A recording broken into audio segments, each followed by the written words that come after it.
नमस्कार। आज इस वीडियो के अंदर हम सी आउट और सी इन फंक्शन के बारे में समझेंगे कि ये होते क्या हैं, इनको कैसे यूज़ किया जाता है, किस लिए यूज़ किया जाता है।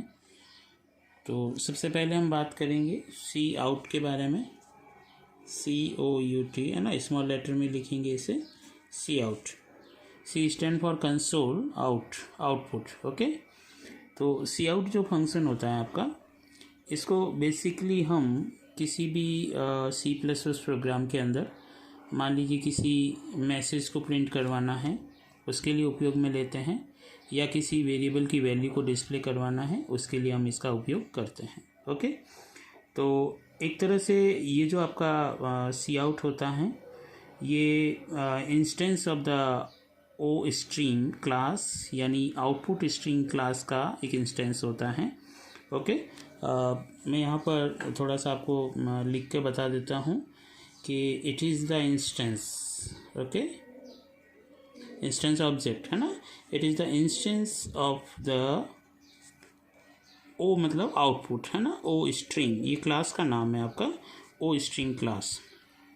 ओके, इस क्लास के अंदर ये फंक्शन आपका रहता है। Okay, O stand for output stream. Stream का मतलब होता है ग्रुप ऑफ कैरेक्टर्स की एक मतलब आप कह सकते हैं एक लाइन चलती है आपकी, है ना, इस तरह से। तो जैसे आप कोई भी यहाँ पर इनपुट दे रहे हैं ना, तो वो एक स्ट्रीम होती है, स्ट्रीम ऑफ कैरेक्टर्स। ओके, इसीलिए वर्ड आपका स्ट्रीम यहाँ पर यूज किया गया है। ओके, या फिर हम इसको थोड़ा सा मैं यहाँ हल्का सा आपको एक डिस्कस कर लेता हूँ स्ट्रीम के बारे में कि स्ट्रीम एक्चुअल में है क्या, है ना।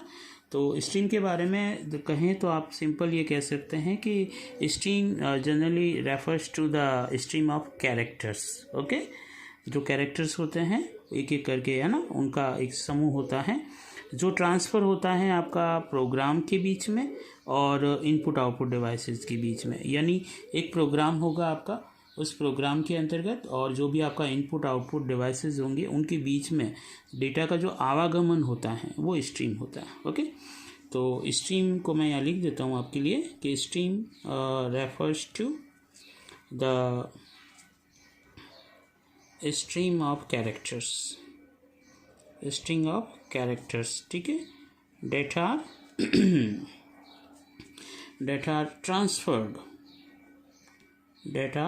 transferred between the program। आप प्रोग्राम थ्रेड्स भी बोल सकते हैं सर, है ना, threads, process, program threads and input output devices. Okay, इस तरह से।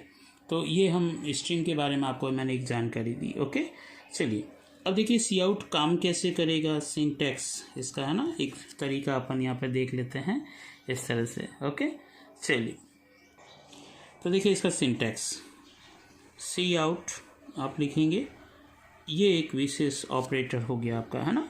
इस ऑपरेटर को जनरली हम इंसर्शन ऑपरेटर कहते हैं, है ना। मैं नाम लिख देता हूँ यहाँ पे, इंसर्शन। ओके, इसे इंसर्शन ऑपरेटर कहते हैं। सामान्य तौर पर हम इसे पुट टू ऑपरेटर भी कहते हैं। Okay, put to operator. तो इस तरह का जो साइन होगा, डबल लेस देन साइन देना है, इसे इंसर्शन ऑपरेटर। यहाँ पर आप कोई भी मैसेज देना चाहते हैं वो मैसेज दे सकते हैं, प्रॉम्प्ट दे सकते हैं, है ना। तो type message here, type message here, आप यहाँ मैसेज दे सकते हैं।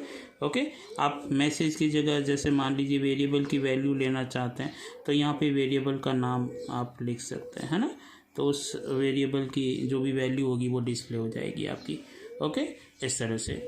तो देखिए स्ट्रीम के बारे में आपको जानकारी मिल गई होगी कि स्ट्रीम होती क्या है, ठीक है।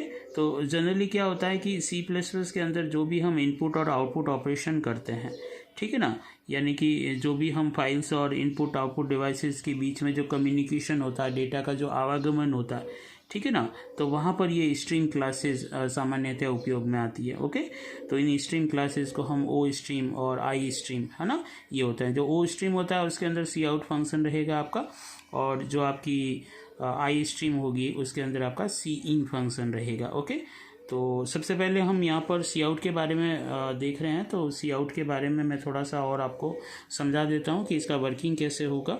जैसे मान लीजिए कि अपने पास वेरिएबल है इंटीजर, जैसे एक वेरिएबल है ए, उसके अंदर 10 वैल्यू है, एक बी वेरिएबल है उसमें 20 वैल्यू है, एक सी वेरिएबल भी है, और सी के अंदर हमने एक फॉर्मूला दे रखा है ए प्लस बी। ओके, कुछ इस तरह से।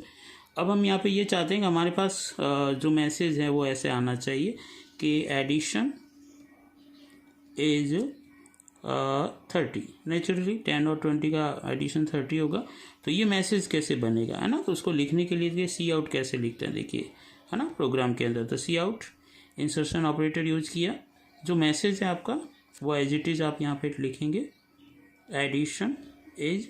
ओके, उसके बाद डबल कोटेशन बंद कर दिया आपने। अब वापस से यहाँ इंसर्शन ऑपरेटर आएगा, है ना। और 30 किस वेरिएबल में है, देखिए सी के अंदर एडिशन होके आ रहा है, तो यहाँ पर सी का जो भी आपका सी वेरिएबल है वो लिख लीजिए। जब ये कंपाइल होगा आपका तो एडिशन इज 30 आपको मैसेज मिल जाएगा। ओके, सपोज कीजिए आप कुछ मैसेज ऐसा चाहते हैं कि एडिशन ऑफ 10 एंड 20 इज 30, एक फॉर्मेटेड है ना। तो उसके लिए देखिए बहुत सिंपल सा तरीका है इसका। सी आउट लिखा आपने, इंसर्शन ऑपरेटर, एडिशन ऑफ आप एज इट इज लिख दीजिए। ओके, और जैसे ही आपकी वैल्यू आती है ना, इंसर्शन ऑपरेटर किस में है, ये ए वेरिएबल में है, तो ए वेरिएबल का नाम लिखा। उसके बाद वापस स्ट्रिंग आ गई, तो वापस से आप स्ट्रिंग डबल कोटेशन में एंड लिखेंगे। उसके बाद वैल्यू है, वेरिएबल में है, वेरिएबल का नाम लिख दीजिए। वापस से इंसर्शन ऑपरेटर, एज है, एज लिखा आपने। ओके, और उसके बाद देखिए वापस वेरिएबल की वैल्यू आ रही है, तो उस वेरिएबल का नाम लिख दीजिए। तो इस तरह से आप ये जो कंप्लीट जो कोडिंग करेंगे तो उससे आपको स्क्रीन पे मैसेज मिलेगा, addition of 10 and 20 is 30। Okay, इस तरह से आप फॉर्मेटेड कोई भी, है ना, आउटपुट देना चाहते हैं तो दे सकते हैं। आप नॉर्मली किसी वेरिएबल की वैल्यू प्रिंट कराना चाहते हैं, आप सी आउट करके आपने ए लिख दिया इसे, है ना, तो स्क्रीन के ऊपर ए की वैल्यू 10 आपको डिस्प्ले हो जाएगी। ओके, तो सी आउट के द्वारा आप ये काम कर सकते हैं। अब हम बात करेंगे सीन। ओके, तो सीन जो है ये जो जनरली है ये भी आपका C++ का ही एक फंक्शन है, ठीक है। तो instance of I stream class. Okay, ये आई स्ट्रीम क्लास का इंस्टेंस है, यानी किसी वेरिएबल में आपको इनपुट लेना है तो आप सीन की मदद से ले सकते हैं प्रोग्राम के दौरान। ओके, तो इसका जो सिंटैक्स होगा वो कुछ इस तरह से होगा, सीन। ओके, और ये जो स्पेशल ऑपरेटर आएगा, है ना, एक्सट्रैक्शन ऑपरेटर कहेंगे इसे, एक्सट्रैक्शन, है ना, एक्सट्रैक्शन ऑपरेटर कहेंगे, और बेसिकली हम इसे गेट टू ऑपरेटर भी कहते हैं। ओके, गेट टू ऑपरेटर, जिस वेरिएबल में आपको वैल्यू चाहिए उस वेरिएबल का नाम यहाँ पर आप लिखेंगे। Okay, variable name. तो इससे क्या होगा, स्क्रीन के ऊपर आपको एक कर्सर आ जाएगा, उस कर्सर की लोकेशन पे जो भी वैल्यू देके आप एंटर करेंगे तो वो पर्टिकुलर वैल्यू उस जिस वेरिएबल के सीन लिखा उसमें चला जाएगा, है ना। जैसे सपोज कीजिए अपन बात करते हैं जैसे इंट ए, ओके, और बी, ये दो वेरिएबल है, इनमें मुझे वैल्यू इंसर्ट करनी है आपको, है ना। तो हम सीन ऐसे लिखेंगे, सीन एक्सट्रैक्शन ऑपरेटर यूज़ किया ए। ओके, अब स्क्रीन के ऊपर मान लीजिए जैसे ये स्टेटमेंट एग्जीक्यूट हुई, एक कर्सर आएगा, वहाँ आपने 10 दिया, एंटर किया, तो वो जो 10 वैल्यू होगी वो आपकी ए वेरिएबल जो आपने अभी बनाया उसमें स्टोर हो जाएगा, है ना। इसी तरह से आप बी में वैल्यू लेना चाहते हैं तो बी के लिए यहाँ पर आपका कर्सर आ जाएगा, आपने 20 वैल्यू देके एंटर किया तो बी के अंदर वैल्यू आपकी 20 चली जाएगी। दोनों एक साथ लिखना चाहते हैं स्टेटमेंट, है ना, तो आप इस तरह से लिख सकते हैं, सीन। अब वहाँ पर ये एक्सट्रैक्शन ऑपरेटर यूज़ करेंगे ए के लिए, कोई कॉमा यूज़ नहीं करना, वापस से एक्सट्रैक्शन आएगा बी के लिए, ठीक है। तो आप दोनों के लिए वैल्यू यहाँ पे, अब जैसे स्टेटमेंट एग्जीक्यूट हुई, कर्सर आएगा, आपने वहाँ पे 10 दे दी, स्पेस दे दीजिए, और 20, है ना, तो ये दोनों 10 और 20 आपकी इन दोनों में चली जाएगी, है ना। यदि आपने वहाँ पे 10 देने के बाद एंटर कर दिया तो यहाँ बी की वैल्यू यहाँ से वो एक्सेस कर लेगा।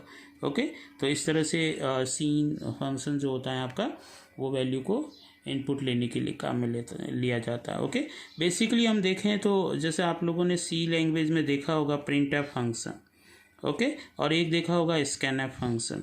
ओके, तो जो प्रिंटएफ का जो फंक्शन का जो भी वर्किंग होता है वो C++ में सी आउट करता है। ओके, सी आउट करता है, और स्कैनएफ का जो टोटल वर्किंग होता है वो आपका सी इन करता है।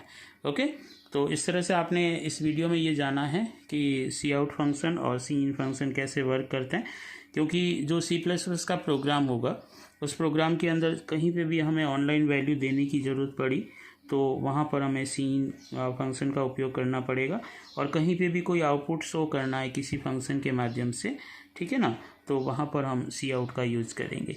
ओके, तो ये थोड़ा सा आप ध्यान रखें इस चीज़ का कि ये जो दोनों फंक्शन होते हैं जिस क्लासेस में रहते हैं वो आपकी स्ट्रीम क्लासेस होती हैं, और सी आउट के लिए जो क्लास होगी वो ओ स्ट्रीम रहेगी, और सी इन के लिए जो रहेगी वो आई स्ट्रीम। इसीलिए जब भी हम प्रोग्राम लिखते हैं ना तो वहाँ पे एक हेडर फाइल यूज़ करते हैं iostream.h। तो iostream जो है ये इसके अंतर्गत ओ स्ट्रीम और आई स्ट्रीम इन दोनों के फंक्शन इंक्लूडेड होते हैं। Okay, thank you.